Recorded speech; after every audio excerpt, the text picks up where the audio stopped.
Hello, thrilling suspense fantasy listeners and readers. We are approaching the end of the marvelous Clark Ashton Smith tale, The Colossus of Ylourgne, set in his Averoigne French province.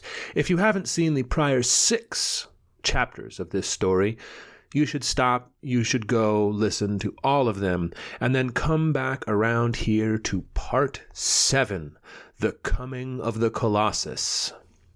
After the cessation of the exodus of liches, a universal terror still prevailed, a wide-flung shadow of apprehension, infernal and funereal, lay stagnantly on Averoigne. There were strange and disastrous portents in the aspect of the skies. Flame-bearded meteors had been seen to fall beyond the eastern hills. A comet, far in the south, had swept the stars with its luminous besom for a few nights, and had then faded, leaving among men the prophecy of bale and pestilence to come. By day the air was oppressed and sultry, and the blue heavens were heated as if by whitish fires.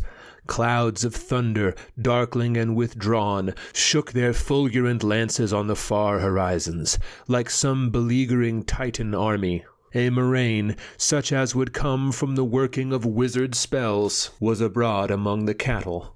All these signs and prodigies were an added heaviness on the burdened spirits of men, who went to and fro in daily fear of the hidden preparations and machinations of hell. But until the actual breaking forth of the incubated menace, there was no one, save Gaspard du Nord, who had knowledge of its veritable form, and Gaspard, fleeing headlong beneath the gibbous moon toward Villon, and fearing to hear the tread of a colossal pursuer at any moment, had thought it more than useless to give warning in such towns and villages as lay upon the line of his flight. Where, indeed, even if warned, could men hope to hide themselves from the awful thing begotten by hell on the ravished charnel, that would walk forth like the Anakim to visit its roaring wrath on a trampled world?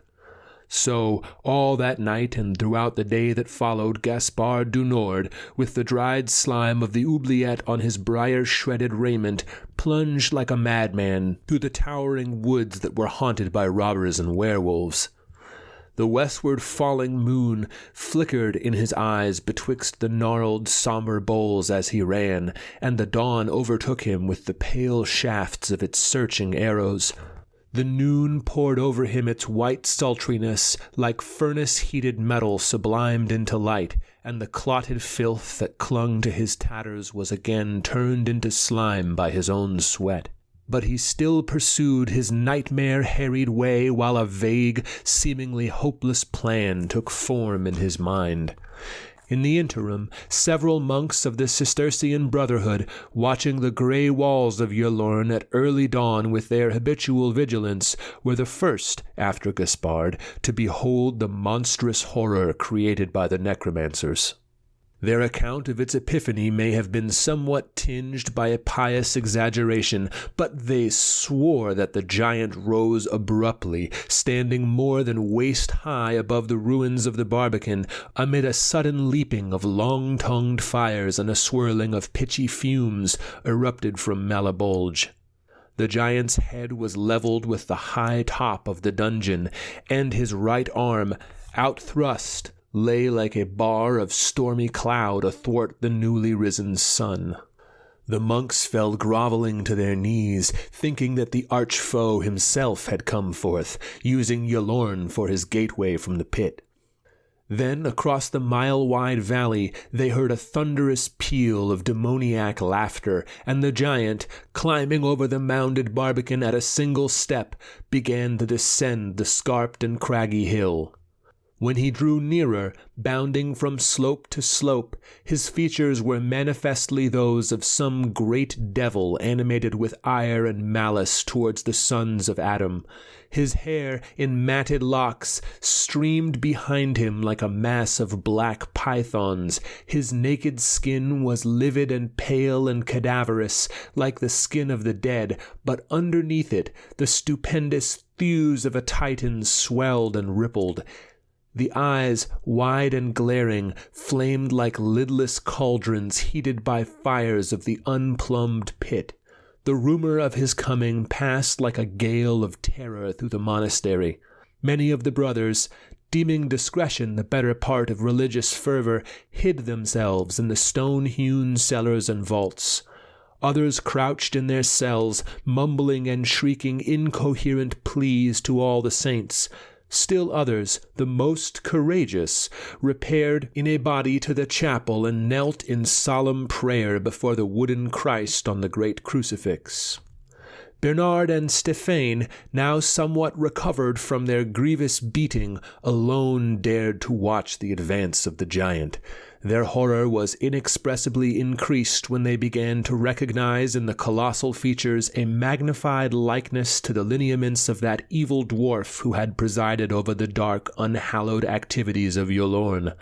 And the laughter of the Colossus, as he came down the valley, was like a tempest-born echo of the damnable cachinnation that had followed their ignominious flight from the haunted stronghold. To Bernard and Stéphane, however, it seemed merely that the dwarf, who was no doubt an actual demon, had chosen to appear in his natural form. Pausing in the valley bottom, the giant stood opposite the monastery with his flame-filled eyes on a level with the window from which Bernard and Stéphane were peering. He laughed again, an awful laugh like a subterranean rumbling, and then, stooping, he picked up a handful of boulders as if they had been pebbles and proceeded to pelt the monastery. The boulders crashed against the walls as if hurled from great catapults or mangonels of war, but the stout building held, though shaken grievously. Then, with both hands, the Colossus tore loose an immense rock that was deeply embedded in the hillside, and lifting this rock, he flung it at the stubborn walls. The tremendous mass broke in an entire side of the chapel, and those who had gathered therein were found later crushed into bloody pulp amid the splinters of their carven Christ. After that, as if disdaining to palter any further with a prey so insignificant, the Colossus turned his back on the little monastery, and like some fiend-born Goliath, went roaring down the valley into Averoigne. As he departed, Bernard and Stéphane, still watching from their window, saw a thing they had not perceived heretofore, a huge basket made of planking that hung suspended by ropes between the giant's shoulders. In the basket, 10 men, the pupils and assistants of Nathaire, were being carried like so many dolls or puppets in a peddler's pack.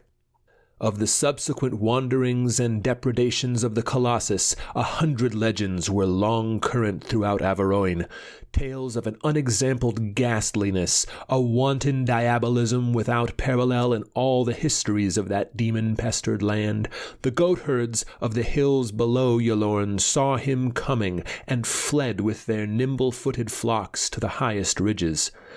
To these he paid little heed, merely trampling them down like beetles when they could not escape from his path. Following the hill stream that was the source of the river Issoil, he came to the verge of the great forest, and here, it is related, he tore up a towering ancient pine by the roots, and snapping off the mighty boughs with his hands, shaped it into a cudgel which he carried henceforward. With this cudgel, heavier than a battering ram, he pounded into shapeless ruin a wayside shrine in the outer woods. A hamlet fell in his way, and he strode through it, beating in the roofs, toppling the walls, and crushing the inhabitants beneath his feet. To and fro in a mad frenzy of destruction, like a death-drunken cyclops, he wandered all that day. Even the fierce beasts of the woodland ran from him in fear. The wolves, in mid-hunt, abandoned their quarry and retired, howling dismally with terror, to their rocky dens. The black, savage hunting dogs of the forest barrens would not face him, and hid whimpering in their kennels. Men heard his mighty laughter, his stormy bellowing. They saw his approach from a distance of many leagues, and fled or concealed themselves as best they could. The lords of moated castles called in their men-at-arms, drew up their drawbridges, and prepared as if for the siege of an army. The peasants hid themselves in caverns, in cellars, in old wells, and even beneath hay-mounds, hoping that he would pass them by unnoticed. The churches were crammed with refugees who sought protection of the cross, deeming that Satan himself, or one of his chief lieutenants, had risen to harry and lay waste the land. In a voice like summer thunder, mad maledictions, unthinkable obscenities and blasphemies were uttered ceaselessly by the giant as he went to and fro.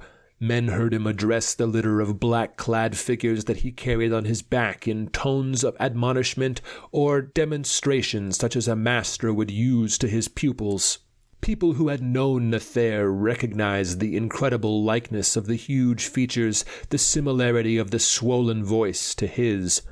A rumor went abroad that the dwarf sorcerer, through his loathly bond with the adversary, had been permitted to transfer his hateful soul into this titanic form, and, bearing his pupils with him, had returned to vent an insatiable ire, a bottomless rancor, on the world that had mocked him for his puny physique and reviled him for his sorcery.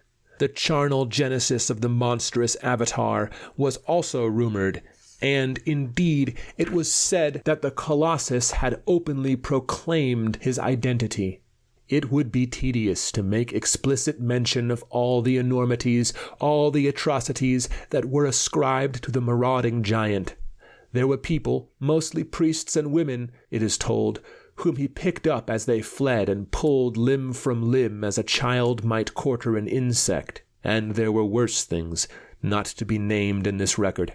Many eyewitnesses told how he hunted Pierre, the lord of La Frenais, who had gone forth with his dogs and men to chase a noble stag in the nearby forest.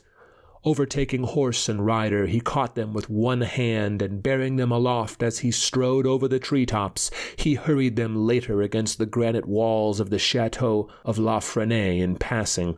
Then, catching the red stag that Pierre had hunted, he flung it after them, and the huge bloody blotches made by the impact of the pashed bodies remained long on the castle stone, and were never wholly washed away by the autumn rains and winter snows.